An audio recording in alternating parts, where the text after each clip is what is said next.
You will never own one of these magic cards. They are so rare, even Black Lotus didn't make the list.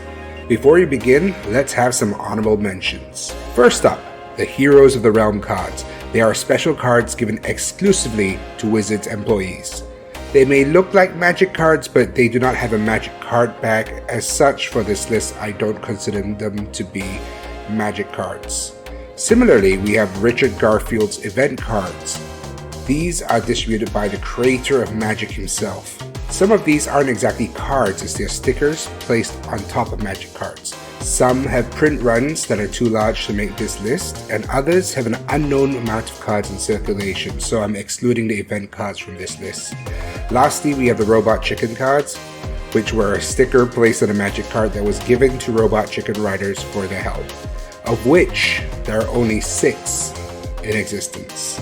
But once more, not actual magic cards, so excluded from the list. Now that's out of the way, let's get right into the list. These are the rarest cards in Magic's history, not necessarily the most expensive, but the most scarce. Vintage and Legacy Championship promos. Eternal Weekends are vintage or legacy tournaments that have paintings of some of Magic's greatest cards as prizes. It sort of gets around the reserve list because they're not printing cards, they're just making paintings with a special frame. But from 2022 onwards, they introduced a special coveted promo card, staples across Magic's history, to be given out only to top 8 winners. In 2022, Ponder and Gush were given out, while in 2023, Dragon's Rage Channeler and Mental Misstep were the prizes. As much as I would love to place Mental Misstep in my CEDH deck, I'd probably never get one, as only 24 copies of each card were released. Summer Magic Rares. Summer Magic, also known as Edgar, is a retracted print run of Revised, done in 1994. It was done as an attempt to help with some of the print issues that Revised had, but it was plagued by many misprints, such as the iconic Blue Hurricane, a green card printed with a blue card border. Due to these issues, it was ultimately not set for release, except, 40 booster boxes were accidentally shipped out. So let's do some quick maths here. With 40 booster boxes, there were around 1,440 booster packs in circulation. Given that there were 121 rares in the set and about a rare a pack. Assuming that each rare was printed equally on the sheet, that makes only 11.9 copies of each rare. A shout out to McWaffleisen for sharing that math with me. Magister Worth Numbers Station promo. Imagine it's 2014. You join a Born of the Gods pre-release, ready to play with the Greek-themed cards of Theros, and you open a card that isn't from the set? Well, now that's peculiar, but not as peculiar as the back of the card. It had a phone number that led to a strange robotic voice with a code which teased a mysterious upcoming set.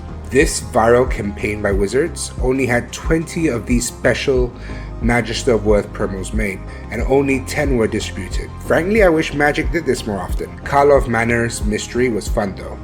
Comment below if you want me to make a video about that. Secret Lair Showdown Winner Cards. The Secret Lair Showdown is a premier tournament series found only at Magic Cons with Secret Lairs as prizes, but the real prize was the one the champion got. Only 4 of each card were released, 1 for each Magic Con in the year. In 2023, it was a gorgeous brainstorm featuring Urza. I wish I could have this in my Urza CEDH deck, but doubt that will ever happen because there's only 4. In 2024 was the extremely esoteric looking Dark Ritual. Russian New Capenna. In 2022, Wizards released a special Galagritos box topper for various regions around the world, but one of those promos did not get released. When New Capenna was slated to be released, the entire stock of Russian New Capenna disappeared. It has been speculated by the community as to the reason behind Wizards pulling the product, as it coincided with the Ukraine conflict, but Wizards has neither confirmed nor commented on this matter. The cards were considered lost forever. Well, until a Redditor, Keith414, found and purchased 2 boxes of Russian Yucapena. It is likely that each of these cards have a maximum of 1 to 2 copies each in existence, especially the foil mythics like Russian Jetmir. Shichi Fukujin Dragon.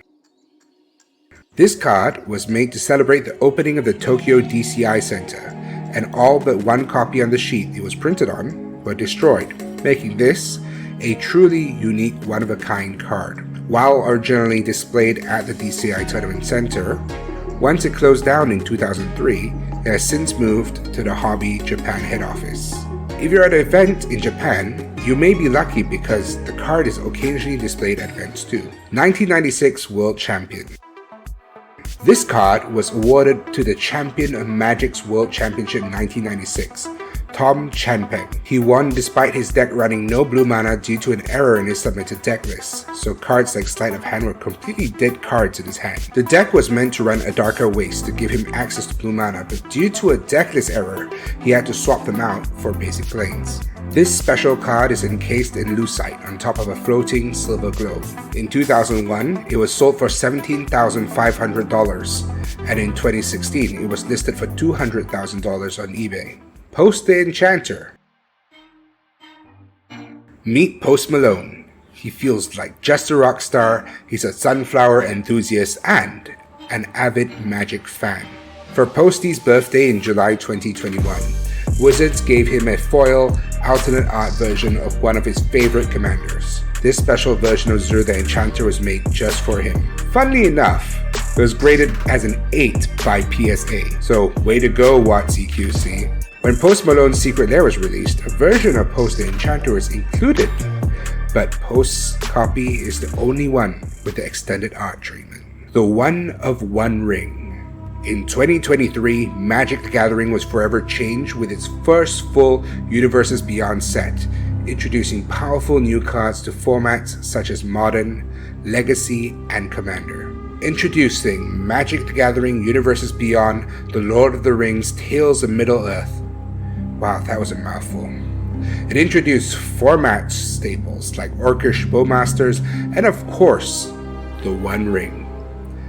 A powerful, colorless card that gives you card draw and a turn of protection. I could probably speak for hours extolling the power of this card, but we're here to talk about rarity.